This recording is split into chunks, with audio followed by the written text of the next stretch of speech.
don't know what I'll do when I get to 30. Then it'll be truly over.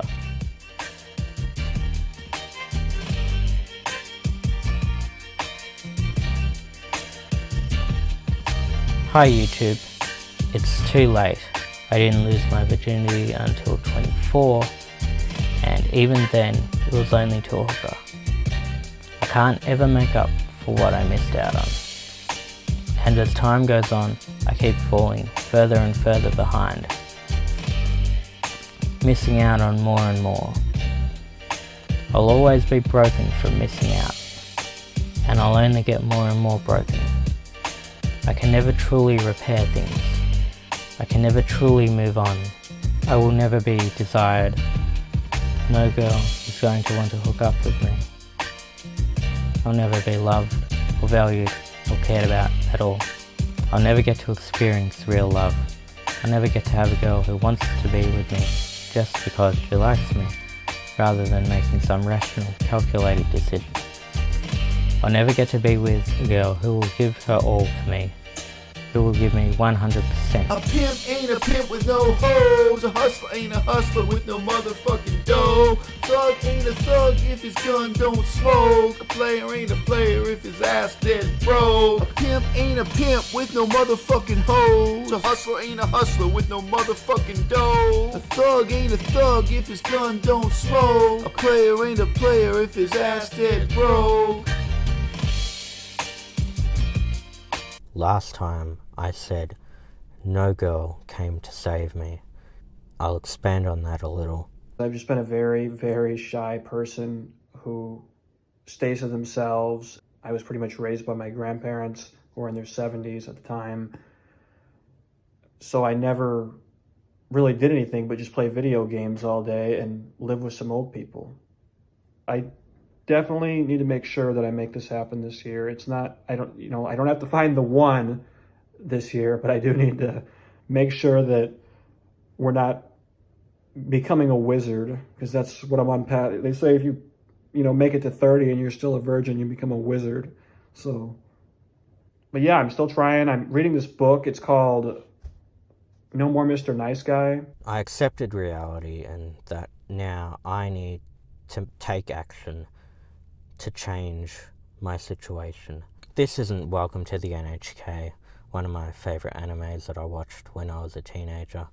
There's no Misaki, some strange girl with her own problems, pretty messed up, who comes to save this sad, isolated main character, who comes out of nowhere and wants this character and decides to save him. That was a work of fiction. That was a fantasy. Why not Harry Potter? Why not Batman? Why not Spider-Man? Why not rap music? And why not, at some stage, or maybe at exactly that stage, when you fastened onto this fantasy in this particular anime as a teenager, welcome to the NHK, why not turn off the cartoons entirely and tune in to the news? All right. It's hard to do what he's doing here, and I do appreciate it in its way. It's hard to go back and examine your own life and figure out how it was you pieced together a certain sort of ersatz mythology that you still live with to this day. How it was that your sense of what it means to be an adult, what it means to be a man, maybe what it means to fall in love, get married, that a lot of these kind of role models are things you may have learned from Harry Potter, Batman, Spider-Man. But we didn't grow up in an ancient society in which we were all forced to memorize and recite the same religious literature. We grew up with a remote control in our hands, for some of us a mouse and access to YouTube, right? Even if you think the only choice you had was between Spider-Man and Batman, that's also a choice. you have to go back and examine.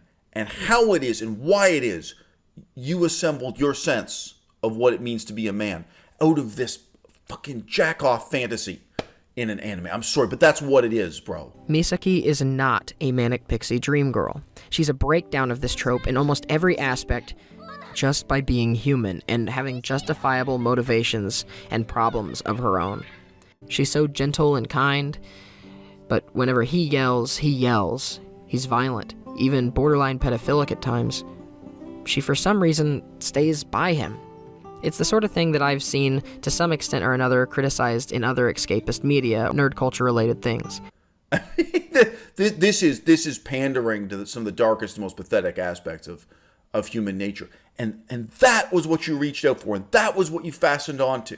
And that was the moral you put to that story, and then you lived with it. Right? Now, I wasn't born wise. I wasn't even born smart. And I can remember at 12 years old going to buy a comic book collection from another kid. This kid had decided he was going to get rid of all of his comic books and start again in baseball card collecting. That was a big move. And he had a big comic book collection. And he wanted to sell me everything for kind of one low price. And I didn't want that. I was going through his collection and saying, okay, I'm just going to buy this and not that. I'm going to pick out some things. And he was saying to me, look, I want to get rid of all this. And he had over 100 issues of Spider-Man. These were the Todd McFarlane days of Spider-Man. And he said, look, it's one price. Why are you even wasting my time? Just buy it all. Just take home this huge box full of Spider-Man comic books. And I said, no, because I don't want to read them. I think Spider-Man is badly written. I'm not interested. I'm rejecting Spider-Man. And you know what? There were a lot of things I didn't like about Spider-Man, including his marriage, including the depiction of romance and sex and marriage that was in Spider-Man, which was a big contrast to Batman, right? Batman walks a lonely road. Batman's trying to save the world. Batman's trying to make the world a better place. Batman's motivated by revenge. Peter Parker is dating a fashion model and getting engaged to her and marrying her. I think that was part of it. I really didn't like the depiction of sexuality in marriage. But yeah, ultimately, the same thing that as a child made me interested in Batman and not Spider-Man ultimately led me to lose interest in Batman and to turn off the cartoons and turn off the video games and turn on the news and engage with the world as it really is. And not to read stories about Batman, but to, in my own way, struggle to make the world a better place. And in doing that, you become the kind of adult man that adult women are interested in talking to, as opposed to being the kind of adult man who is perpetually looked down upon as childish.